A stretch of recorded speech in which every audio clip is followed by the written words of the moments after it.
Hey, I'm Kenneth Wajda. I'm a professional photographer here in Colorado. Welcome to another one of my photo talks about gear I use, all things real practical use. This is a camera bag or a backpack I bought at a local thrift store because I just thought it looked like nice leather.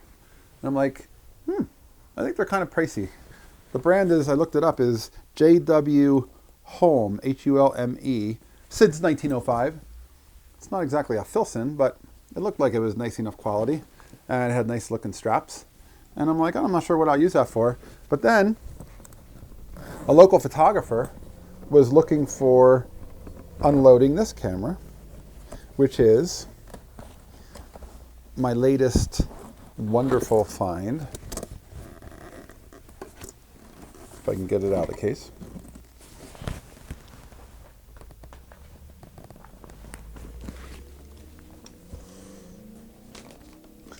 It's a 5x7 camera.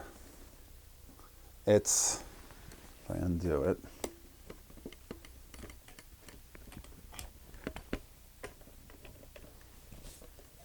Show you what I'm doing. The front bed comes down and then this screw tightens in to hold it and create a solid bed. And then this brings out the front standard, and then it locks. So this is a 5x7 camera, an improved Seneca view out of Rochester from 1910 or so. I mounted a Kodak commercial Ektar 8.5 inch f6.3 lens on it, and it's a basic 5x7 camera.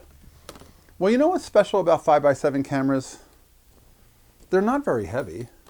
This only weighs 4 or 5 pounds. And they're much smaller feeling to work with than an 8x10. But they're almost twice the film size of a 4x5. And I have a whole 3 boxes of X-ray film that's 8.5 by 11. If I cut it down to 5x7, I have 600 sheets of film available. So before I even have to buy film, I ended up picking this up. A local photographer was offering it for sale, and he was looking for a camera that I had that I didn't use. It was what was that brand?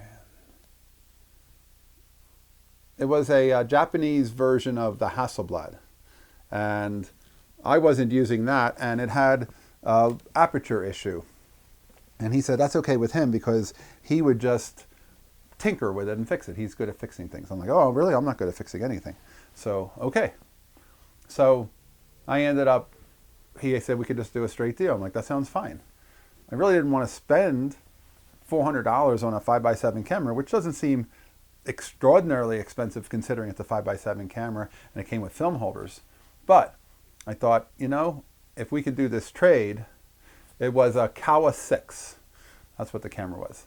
It was a Kawa 6 with an 80 millimeter I had picked up years ago, and every time I would try to use it, the shutter would open, but then it wouldn't close until you wound it. So you can only shoot at time exposure. And there must be a way, whether you change the lens out and put a different lens on, since the lens contains the shutter of the Kawa 6, maybe he had other lenses, he could just put a different lens on. But the body was in great shape.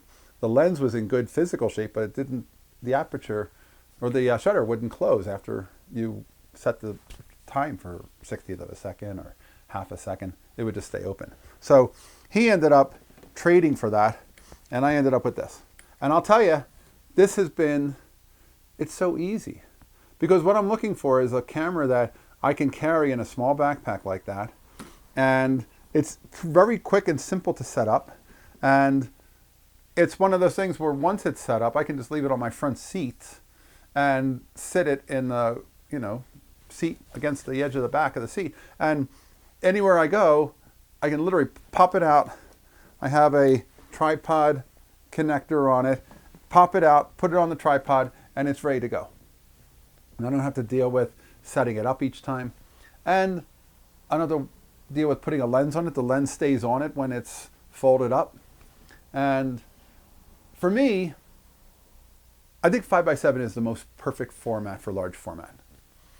And the reason is, I do enjoy the movements of 4x5, and this is limited in movement. It only has vertical rise and up and down.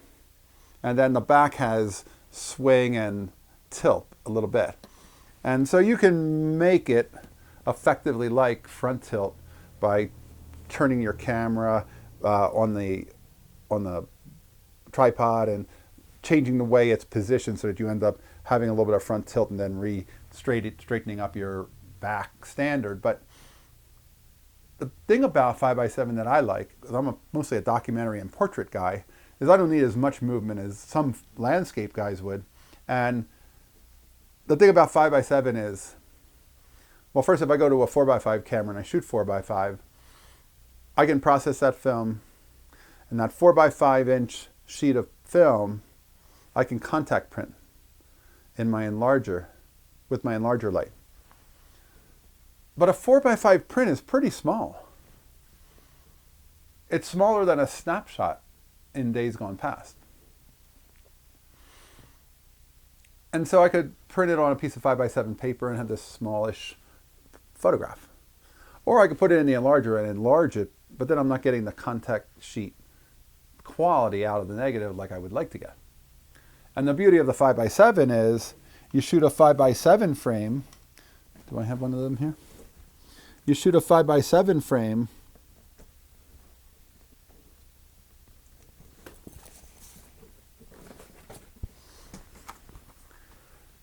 and you take the film out after it's processed.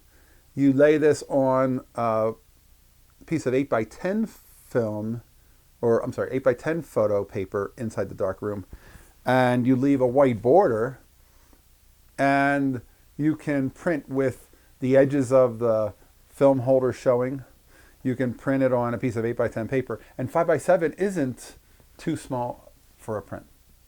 To me, 5x7 is a nice size on an 8x10 piece of paper with a little bit of a border, since 5x7 isn't going to fill the 8x10. And then you put it in a frame, you're ready to go. 4x5 feels a little small. 5x7 isn't tremendously more heavy to work with or bigger to work with than 4x5. You know, when I work, I feel like it's not that much a drastic difference. But 8x10 feels like a lot different. And now you're looking at different parts of the frame at one time because it's so big. You're under the hood and you've got to kind of check all the parts because you can't see it all in one view. For me, anyway. And then when you're done with the 8x10, you could put it on an 8x10 piece of paper, but now there's no white border, there's no frame. You've got to, I guess, go get a mat. But I like printing with a border around the print in the darkroom. So now I could use 11x14 paper, but that gets more expensive to print an 8x10. So for me, 5x7 is the ideal format. 5x7 just hits all the points on a camera that's not terribly big. It's not terribly difficult to work with. It's got only the one lens. I don't have any other lenses that I'm even going to try to mount on it. This one fit inside the lens board. I don't have any other lens boards. I could probably find some online. I don't need to do that. I will work with this camera with one lens. It's a really good Kodak commercial Ektar lens, which was their studio brand for lenses. It's like just a regular focal lens, like a 50 millimeter back in 35 millimeter terms. And it's simple. And I don't have much invested in the camera because I was able to do the trade. I don't have much to spend on film because I have all that X-ray film. So at the end of the day, I can go play. I'm not worried about, is this going to work? Is this going to be worthy? It doesn't matter. Go play, Ken. Get out, take the camera, go try things, experiment. I talked about the photo game, and I had picked up this camera right at the start of the photo game. So I'll put a link to one of the photographs that was in the photo game when I first tested the camera. And you'll see it's experimental, and it was fun to do. And that's what it allows me to do, is to try things. And I really recommend, if you have the ability to buy a 5x7 camera over a 4x5, consider it. It's a really wonderful format. And There is film available. It may not be available in as many stocks as 4x5 and 8x10, but it is available, and I think it's the ideal format for me. All right, that's today's photography talk. If you're enjoying these, hit the subscribe button. If you can support, hit the Patreon, and I'll be back next time. We'll talk more photography. As always, here's the good light.